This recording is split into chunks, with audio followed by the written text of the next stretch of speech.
నమస్తే. Welcome to Suman TV. AB fistula అంటే ఏంటి? ఇది ఎవరికి చేస్తారు? ఎవరికి యూజ్‌ఫుల్‌గా ఉంటుంది? ఎందుకు చేసుకోవాలి? ఈ విషయాన్ని తెలియజేసేందుకు మనతో పాటు ఉన్నారు వాస్కులర్ సర్జన్ డాక్టర్ హేమంత్ గారు from KIMS hospital Gachibowli. Hello sir. Hi. Sir AB fistula so ఇది చేసుకుంటే చాలా మంచిది. ఎక్కువ మంది డయాబెటిక్ వాళ్ళు చేసుకుంటూ ఉంటారు అని చెప్తూ ఉంటారు. యాక్చువల్లీ ఏంటి సార్ ఇది? సో, ఏవి ఫిస్టులా అంటే ఆర్టిరోవీనస్ ఫిస్టులా. హ్మ్. ఆర్టిరోవీనస్ ఫిస్టులా అంటే ఆర్టరీని అంటే ఫ్రెష్ బ్లడ్ క్యారీ చేసే వెసల్‌ని, వెయిన్‌ని అంటే బాడీ నుంచి వెనక్కి తీసుకెళ్ళే వెసల్‌ని హ్మ్. కలపటం. ఇది ఎవరిలో చేయాలి? ఇది అందరిలో అవసరం ఉండదండి. హ్మ్. Only end stage renal disease అంటే కిడ్నీ కంప్లీట్‌గా డ్యామేజ్ అయిపోయి వీళ్ళకి పర్మనెంట్‌గా ఇంకా డయాలిసిస్ అవసరం అనుకున్న పేషెంట్స్‌లో మాత్రమే ఈ ఆర్టిరోవీనస్ ఫిస్టులా క్రియేట్ చేస్తాము. సో, హ్మ్. దీనివల్ల యూజ్ ఏంటి? ఈ ఆర్టిరోవీనస్ ఫిస్టులా క్రియేట్ చేయటం వల్ల కిడ్నీ ఉన్న ప్రాబ్లమ్ మేమేమి తగ్గించట్లేదు. ఓన్లీ వీళ్ళకి డయాలిసిస్ చేయటానికి హెల్ప్ చేయటం తప్ప వేరేదేమీ లేదండి. సో, హ్మ్. ఏం చేస్తాం ఇందులో? వీళ్ళలో ఏం చేస్తామంటే, ఈ ఆర్టరీ ఏదైతే ఉందో దాన్ని వెయిన్‌తో కలుపుతాం. ఇది హ్మ్. కలపటం వల్ల ఏం జరుగుతుందంటే, ఆర్టరీలో ఉన్న బ్లడ్ వెయిన్‌లోకెళ్ళి వెయిన్ ఆర్టిరియలైజ్ అయ్యి వెయిన్ థిక్‌గా అవుతుంది. గట్టిగా, పెద్దగా, లావుగా 6 మినిమమ్ సైజ్ పెరుగుతుంది. సో, ఇందులోంచి మనం డయాలిసిస్ చేసుకోవచ్చు పేషెంట్స్. జనరల్‌గా పేషెంట్స్‌కి డయాలిసిస్ మెడ దగ్గర కానీ హ్మ్. ఆహ్, ఎక్కడైనా సరే పెద్ద వెయిన్‌లో చిన్న ట్యూబ్ ఏసి ప్లాస్టిక్ ట్యూబ్ డయాలిసిస్ చేస్తారు. దానివల్ల ఇన్ఫెక్షన్స్ వచ్చే ఛాన్స్ ఉంటది. ఏ వెసల్‌లో అయితే, ఏ వెయిన్‌లో అయితే మనం ఆ ట్యూబ్ వేసామో అది బ్లాక్ అయ్యే ఛాన్స్ ఉంటది. హ్మ్. పేషెంట్‌కి ఎక్కువ ఇబ్బంది ఉండే ఛాన్స్ ఉంటది. ప్లస్ ఆ ట్యూబ్ ద్వారా ఎక్కువ రోజులు డయాలిసిస్ చేయలేము.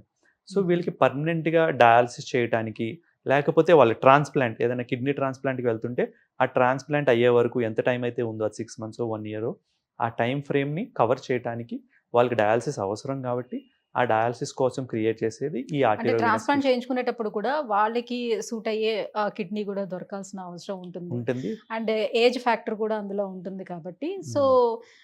ఈ డయాలిసిస్ మీరు చెప్పినట్టుగా ఏవీ ఫిస్టులా ద్వారా డయాలిసిస్ చేసుకున్నట్లయితే ఎన్ని రోజుల వరకు మనం చేసుకోవడానికి అవకాశం ఉంటుంది? ఎన్ని ఇయర్స్ వరకు అట్లా ఎక్స్‌టెండ్ చేసుకోవచ్చంటారు? సో, ఈ ఫిష్‌లా మంచిగా జాగ్రత్తగా చూసుకుంటే చాలామంది పేషెంట్స్‌లో 10-15 ఇయర్స్ వరకు కూడా నేను చూసానండి. చక్కగా 15 ఇయర్స్ వరకు ఆ చేతి నుంచి డయాలిసిస్ చేసుకొని పొద్దున్నే మార్నింగ్ అపాయింట్మెంట్ తీసుకుంటారు వాళ్ళు. 6కో అలా వచ్చేసి 6-10 డయాలిసిస్ చేయించేసుకొని నెక్స్ట్ వర్క్‌కెళ్ళిపోయి వాళ్ళు వర్క్ చేసుకుంటూ ఉంటారు. జనరల్‌గా ఇది వీక్లీ ట్వైస్ డయాలిసిస్ షెడ్యూల్ ఉంటది వీళ్ళకి. చక్కగా ఆ టైంలో వచ్చేసి నీట్‌గా డయాలిసిస్ చేసుకొని వెళ్ళిపోతారు. ఈ పేషెంట్స్‌లో ఏంటంటే కొంతమందిలో ఫెయిలింగ్ ఫిష్‌లా అంటాం. అంటే ఏంటంటే ఈ వెయిన్ ఏదైతే ఉందో డయాలిసిస్ చేయడానికి వాడుతున్న వెయిన్ కొంతమందిలో చిన్నగా అయిపోవటం ఒక 2-3 ఇయర్స్ తర్వాత చిన్నగా అయిపోవటం కానీ, లేకపోతే పెద్దగా ఉబ్బిపోవటం కానీ జరుగుతూ ఉంటుంది. వీళ్ళు ఇలా ఫెయిల్ అవుతున్నప్పుడు మళ్ళీ మా దగ్గరికి ఒకసారి వస్తే ఎక్కడైతే బ్లాక్ ఉందో దాన్ని యాంజియోప్లాస్టీ ద్వారా ఓపెన్ చేసి మళ్ళీ అది డయాలిసిస్‌కి యూజ్ అయ్యేటట్టు చేస్తాం. హుహు. జనరల్‌గా పేషెంట్స్‌కి ఇది సెకండ్ కిడ్నీ అనొచ్చు. ఆ ఓకే. 2 కిడ్నీలు ఫెయిల్ అయిపోయినాయి కాబట్టి దీన్ని మనం ఎంత జాగ్రత్తగా చూసుకుంటే వాళ్ళ లైఫ్ అంత కంఫర్టబుల్‌గా ఉంటది. నార్మల్‌గా మనకులాగే వాళ్ళు లైఫ్ లీడ్ చేయొచ్చు. ఈ ఫిష్‌లని జాగ్రత్తగా ఉంచుకుంటే. ట్రాన్స్‌ప్లాంట్ అవ్వకపోయినా సరే, ఓకే. జస్ట్ ఈ డయాలిసిస్ యాక్సెస్‌తోనే పేషెంట్ నార్మల్ లైఫ్ లీడ్ చేయొచ్చు. జస్ట్ డయాలిసిస్‌కి వెళ్లి రావాలంతే. ఆ ప్రాబ్లమ్ తప్ప వీళ్ళకి వేరే ప్రాబ్లమ్స్ ఏముండవు. హ్మ్. ఫీవర్ సో, రావటం నార్మల్‌గా గాని డయాలిసిస్ చేసేటప్పుడు ఇక్కడ ఇన్ఫెక్షన్స్ లాంటివి వస్తాయి. అది పొడుగుపోతుంది అని చెప్తున్నారు గదా! సో, ఏవీ ఫిస్టుల ద్వారా అలాంటి ఇన్ఫెక్షన్స్ ఏమి ఉండవు. ఉండడానికి ఛాన్స్ లేదంటారా? ఇది మనం నేచురల్‌గా బాడీలో ఉన్న వెయిన్‌ని, ఆర్టరీనే కలిపాం కాబట్టి ఇన్ఫెక్షన్స్ వచ్చే ఛాన్సెస్ చాలా తక్కువుంటాయి.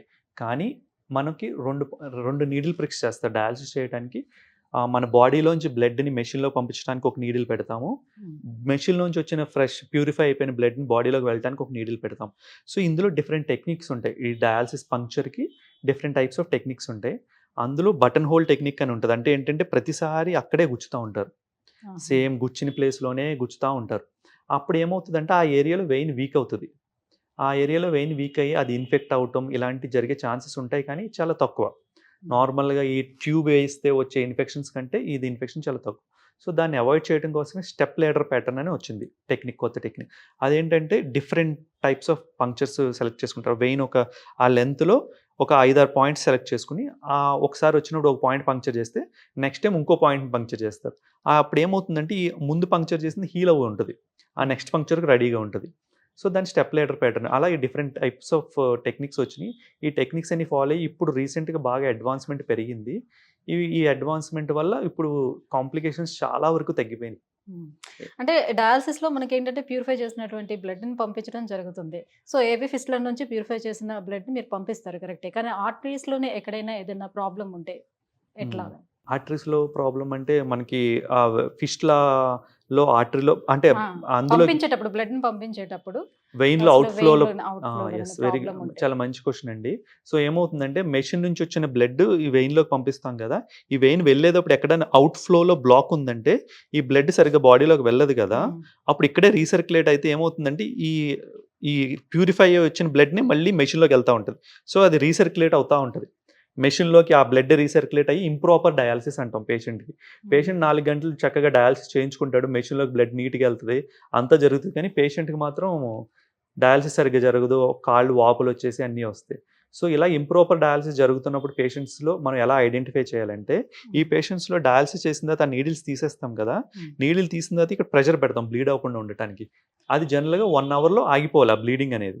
ఈ హ్మ్. పేషెంట్స్‌లో ఏమవుద్దంటే బ్యాక్ ప్రెషర్ ఏంటి బ్లడ్ వెళ్తుంది గానీ నీట్‌గా వెళ్ళట్లేదు కదా వెనక్కి. So, back బ్యాక్‌కొచ్చేస్తుంది. బ్లీడ్ వచ్చి ఈ బ్లీడింగ్ పాయింట్ అనేది 6 అవర్స్, 7 అవర్స్ దాకా బ్లీడ్ అవుతానే ఉంటది. సో, అలాగా నార్మల్‌గా 1 అవర్‌లో ఆగిపోవాల్సింది 6 అవర్స్ దాకా బ్లీడ్ అవుతుందంటే అది అలార్మింగ్ పాయింట్ మనకి. వెంటనే మా దగ్గరికొస్తే మేము ఒకసారి చెక్ చేసి చూస్తాం. డై ఇచ్చి అసలు ఏమైంది? ప్రాబ్లమ్ ఏంటనేది చెక్ చేసి నిజంగా అవుట్‌ఫ్లోలో అబ్‌స్ట్రక్షన్ ఉంటే దానికి యాంజియోప్లాస్టీ చేసి ఓపెన్ చేసేస్తే మళ్ళీ ఫ్లో స్టార్ట్ అయిపోతుంది. హ్మ్. డయాలిసిస్ నీట్‌గా చేసుకోవచ్చు ఈ పేషెంట్స్. ఓకే.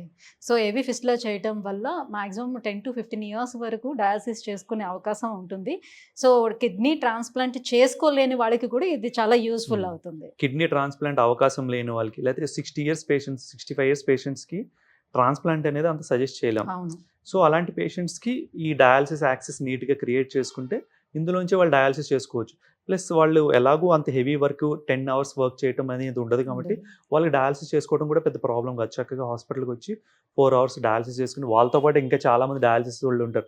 వాళ్ళందరూ చాలా క్లోజ్ ఫ్రెండ్స్ అయిపోతూ ఉంటారు వాళ్ళకి. హుహు. సో, వాళ్ళకి అది ఒక రిలాక్సింగ్ పాయింట్, రిక్రియేషన్ పాయింట్ లాగా కూడా ఉంటది. హ్మ్. సో, నీట్‌గా మంచిగా ఫిష్‌లని జాగ్రత్తగా కేర్ తీసుకుంటే వాళ్ళు సో, 10-15 ఇయర్స్ ఎలాంటి ప్రికాషన్స్ తీసుకోవాలి వాళ్ళది చేయించుకునేటప్పుడు? చేయించుకునేటప్పుడు ప్రికాషన్స్ అంటే ముందు చేయించుకోకుండా పేషెంట్ ఎలాంటి ప్రికాషన్స్ తీసుకోవాలి ఆ ఫిష్‌లా ఫంక్షన్ చేయడానికి అనేది చెప్తాను. హ్మ్. ఒకటేంటంటే ఈ చేతి మీద ఎప్పుడు పడుకోకూడదు పేషెంట్. ఇలాగా దీని మీద పడుకోవటం గానీ, దీని మీద ఎక్కువ పనులు చేయటం గానీ, ఎక్కువ హ్మ్. స్ట్రెస్ పెట్టకూడదు ఈ హ్యాండ్‌కి హ్మ్. ఒకటి.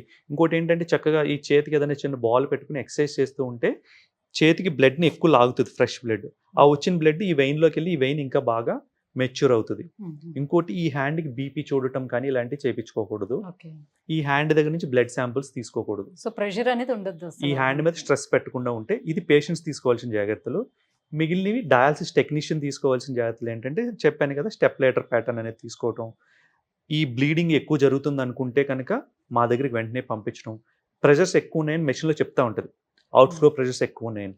అలాంటివి ఏమన్నా ఉంటే వెంటనే మాకు ఇంటిమేట్ చేసి పేషెంట్ మా దగ్గరికి పంపిస్తే ఒకసారి మేము స్కాన్ చేసి చూసి ఆ ఫిష్‌లని సాల్వేజ్ చేస్తాం.